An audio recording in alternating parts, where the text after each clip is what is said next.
यहाँ मिले 4 उल्लू देख पट्टे जो लंदन जाना चाहते थे। বেশ কয়েক বছর ধরে পুরনো সিনেমা পুনরায় মুক্তির ধারা চলছে ভারতের চলচ্চিত্র ইন্ডাস্ট্রিতে।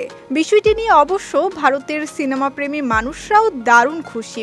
সাধারণত কয়েক দশকের পুরনো সিনেমা নতুন করে প্রেক্ষাগৃহে আসছে। এবার এলো শাহরুখ প্রেমীদের জন্য খুশির খবর।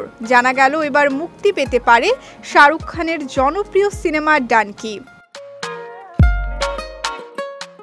2023 সালের শেষে রাজকুমার হিরানি পরিচালিত এই সিনেমাটি মুক্তি পায়। বলিউড হাঙ্গামা জানিয়েছে, সম্প্রতি যুক্তরাষ্ট্র থেকে ভারতীয় অভিবাসীদের দেশে ফেরত পাঠানোর ঘটনাটি সিনেমার সঙ্গে পুনরায় প্রাসঙ্গিক হয়ে উঠেছে, যা সিনেমাটির ফের মুক্তির পেছনে বড় একটি কারণ হিসেবে দেখা হচ্ছে। প্রযোজনা সংস্থা রেড চিলিস এন্টারটেইনমেন্ট সিনেমাটি আবারও প্রেক্ষাগৃহে মুক্তির পরিকল্পনা করছে। চলচ্চিত্র পরিবেশকরা সিনেমাটি পুনরায় প্রেক্ষাগৃহে আনার বিষয়ে আগ্রহ প্রকাশ করেছেন।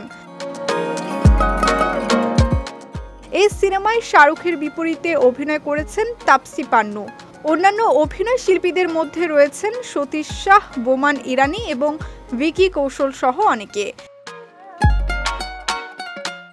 ডানকিতে শাহরুখের অভিনীত চরিত্র হরদয়াল সিং বা হার্ডি সিং, যিনি তার পাঞ্জাবি বন্ধুদের অবৈধ পথে যুক্তরাজ্যে পাঠাতে সহায়তা করেন। সিনেমাটির মূল বিষয় হচ্ছে অবৈধ অভিবাসীদের ঝুঁকি এবং সংগ্রাম নিয়ে।